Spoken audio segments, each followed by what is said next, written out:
Welcome. আমাদের চ্যানেলে তোমাদেরকে স্বাগত। আজকে আমরা আবার অর্থাৎ আমি আর পল্টু পুনরায় এসেছি নতুন একটা ভিডিও নিয়ে। আর আজকের আমাদের আলোচনার বিষয় হলো ইতিহাস। তাহলে কথা না বাড়িয়ে আমি আর পল্টু দুজনেই, যেটা আমরা প্রত্যেক দিন করি, আমি প্রশ্ন করি আর ও সঠিক উত্তরগুলো ঠিকঠাকভাবে দিয়ে দেয়। তাহলে শুরু করি, কি বলো? তোমরা শুনতে থাকো। প্রত্যেকবারের মতো এবারেও তোমাদের জন্য প্রশ্ন থাকবে, পারলে উত্তর কমেন্ট করে আমাদের জানিও। কিরে পল্টু, তাহলে প্রশ্ন করা শুরু করি? হ্যাঁ স্যার, শুরু করুন। আজকের প্রথম প্রশ্ন, আর্যদের বিনিময় প্রথার প্রধান মাধ্যম কি ছিল? আর্যদের বিনিময় প্রথার প্রধান মাধ্যম ছিল গরু। আচ্ছা বলতো, বৈদিক সভ্যতা কি? বেদকে ভিত্তি করে যে সভ্যতা গড়ে ওঠে তাই হলো বৈদিক সভ্যতা। Very good. আচ্ছা বলতো, বৈদিক সভ্যতার স্রষ্টা কারা? স্যার, আর্যরা। আচ্ছা বল, ঋগ্বেদে বলি শব্দটি কি অর্থে ব্যবহৃত হতো? ঋগ্বেদে বলি শব্দ কর নেওয়া অর্থে ব্যবহৃত হতো। একদম সঠিক। আচ্ছা এবার বল, উপনিষদ কি? স্যার, উপনিষদ হলো বেদের একটি অন্যতম দার্শনিক বিভাগ। আচ্ছা, চতুর্বেদ ছাড়াও অপর একটি বৈদিক সাহিত্যের নাম বল। চতুর্বেদ ছাড়া অপর একটি বৈদিক সাহিত্য বেদাঙ্গ। খুব সুন্দর। আচ্ছা এবার বল, গৃহপতি বা কুলোপা কাকে বলা হয়? কুলোপা বলা হতো বৈদিক যুগের কোনো পরিবারের কর্তাকে। আচ্ছা এবার বল, বৈদিক যুগের কয়েকজন বিদুষী নারীর নাম। বৈদিক যুগের বিদুষী নারী অন্ডালা, ঘোষা, মমতা, লোপামুদ্রা। আচ্ছা বলতো, আর্যদের চতুরাশ্রমের প্রথম আশ্রমের নাম কি? ব্রহ্মচর্য।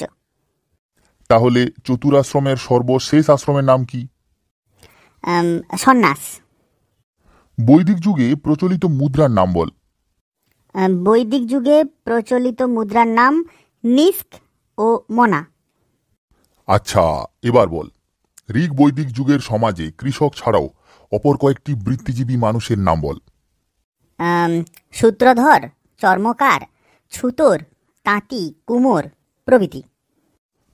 আচ্ছা, বৈদিক যুগে এমন দুটি জনসভার নাম বল যারা রাজশক্তিকে নিয়ন্ত্রণ করতে পারত। বৈদিক যুগে সভা ও সমিতি। একদম সঠিক বলছিস। আচ্ছা এবার বলতো, বৈদিক আর্যদের প্রধান ভাষা কি ছিল? বৈদিক আর্যদের সংস্কৃত। তাহলে বল, 10,000 যুদ্ধ কাহিনী কোথায় লিপিবদ্ধ আছে? স্যার, ঋগ্বেদে। তাহলে বল, বৈদিক যুগের প্রধান উপাস্য দেবতা কারা ছিলেন? বৈদিক যুগের প্রধান উপাস্য দেবতা ছিলেন পৃথিবী, মরুত, রুদ্র, অগ্নি, উষা, ইন্দ্র, সূর্য প্রভৃতি। আচ্ছা বলতো, পরবর্তী বৈদিক যুগের দুজন বিদুষী নারীর নাম বল। পরবর্তী বৈদিক যুগের বিদুষী নারী মৈত্রেয়ী ও গার্গী। আচ্ছা এবার বল, পরবর্তী বৈদিক যুগে উদ্ভূত দুটি নগরের নাম। পরবর্তী বৈদিক যুগে হস্তিনাপুর ও কৌশাম্বী। একদম সঠিক।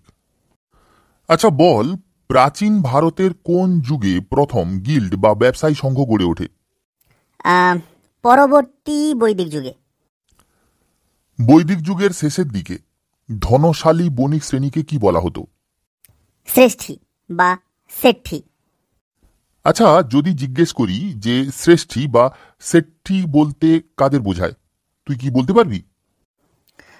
না স্যার, এটা আপনি বলে দিন। বৈদিক পরবর্তী যুগে বৈশ্য সম্প্রদায়ের মধ্যে প্রভূত ধনশালী বণিক শ্রেণীর উদ্ভব হয়। এরাই শ্রেষ্ঠী বা সেঠ্ঠী নামে পরিচিত ছিলেন। আচ্ছা এবার বল, হরপ্পা সভ্যতার সঙ্গে বৈদিক সভ্যতার একটি পার্থক্য বল, যেটা প্রধান পার্থক্য। প্রধান পার্থক্য, হরপ্পা সভ্যতা ছিল নগরকেন্দ্রিক আর আর্য সভ্যতা বা বৈদিক সভ্যতা ছিল গ্রামীণ। সঠিক উত্তর। আচ্ছা এবার বল, প্রথম, দ্বিতীয় ও তৃতীয় বৌদ্ধ মহাসভা কোথায় আহুত হয়?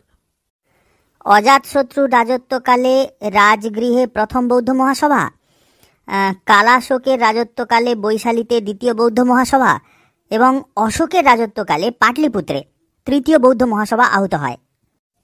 একদম সঠিক। আচ্ছা, এবার বল ত্রিপিটক কি এবং কোন ভাষায় এটি লেখা হয়েছিল? ত্রিপিটক হলো বৌদ্ধ ধর্মের প্রধান ধর্মগ্রন্থ, আর এটি স্যার পালি ভাষায় লিখিত। আচ্ছা, তাহলে এবার বল অষ্টাঙ্গিক মার্গের অপর নাম কি?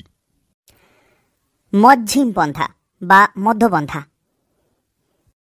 বাহ বাহ, তুই ইতিহাসটা বেশ ভালো পড়াশোনা করিস, কিন্তু জীবন বিজ্ঞানের সময় এরকম আটকে যাস কেন বলতো? আচ্ছা, যাই হোক, পরের প্রশ্ন বল, বৌদ্ধ ধর্মে জাগতিক কামনা বাসনার অবসানের জন্য কোন পথের সন্ধান দেওয়া হয়েছে? বৌদ্ধ ধর্মের কামনা বাসনা স্যার অষ্টাঙ্গিক মার্গ। বন্ধুরা, এবার তোমাদের প্রশ্ন। তোমরা আমাদেরকে কমেন্ট করে লিখে জানাবে। তোমরা বলবে আর্য সত্য সম্বন্ধে কে বলেছিলেন। তাহলে পল্টু, এবার বল জৈন ধর্মের মূল নীতি কি? স্যার জৈন ধর্মের মূলনীতি হলো অহিংসা। তাহলে বলতো প্রথম জৈন শাস্ত্র গ্রন্থের নাম কি? প্রথম জৈন শাস্ত্র গ্রন্থ জৈন শ্রমণ ভদ্রবাহু রচিত কল্পসূত্র। একদম সঠিক। এবার বল তীর্থঙ্কর শব্দের অর্থ কি? তীর্থঙ্কর শব্দের অর্থ হলো ধর্মগুরু। তাহলে বল পার্শ্বনাথ কে ছিলেন? পার্শ্বনাথ ছিলেন জৈনদের 23তম তীর্থঙ্কর। তাহলে সর্বপ্রথম তীর্থঙ্করের নাম কি? সর্বপ্রথম তীর্থঙ্করের নাম হলো ঋষভদেব বা আদিনাথ। তাহলে আজকের শেষ প্রশ্ন, বলতো শেষ জৈন তীর্থঙ্কর কে ছিলেন? শেষ জৈন তীর্থঙ্কর ছিলেন মহাবীর। একদম সঠিক। বাহ বাহ, খুব ভালো পড়াশোনা করছিস ইতিহাস। জীবন বিজ্ঞানটাও এরকম ভাবে একটু পড়াশোনা করে আয়, তবে তো ভালো লাগে। ঠিক আছে পল্টু, আমি চলি রে। পরের দিন কিন্তু জীবন বিজ্ঞান ভালো করে পড়ে আসিস। স্যার জীবন বিজ্ঞানে কি পড়ে আসবো? কেন, শ্বসনটা যে বাকি ছিল সেটাই পড়ে আসবি।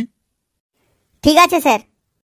তাহলে বন্ধুরা, আজকে এইটুকুই, এখানেই সমাপ্ত করছি। পরের দিন দেখা হবে জীবন বিজ্ঞানের শ্বসন চ্যাপ্টার সঙ্গে। তোমরা তৈরি থেকো। আর প্রশ্নগুলো স্যার যেগুলো বলছে, অর্থাৎ ওই যে তোমাদেরকে যে প্রশ্নগুলো করছে, স্যার না মাঝে মাঝে রেগে যায়। তোমরা একটু কমেন্ট করে উত্তরগুলো দাও, তাহলে তো আমাদেরও একটু ভালো লাগে। আচ্ছা চলি, বুঝলে? পরের দিন জীবন বিজ্ঞান ভিডিও ওই যে হচ্ছে শ্বসন। আমার তো জীবন বিজ্ঞান একটু কঠিন লাগে, জানো তো। দেখি এবারে স্যারের মন জয় করতে পারি কিনা। একটু গিয়ে পড়তে হবে। টাটা।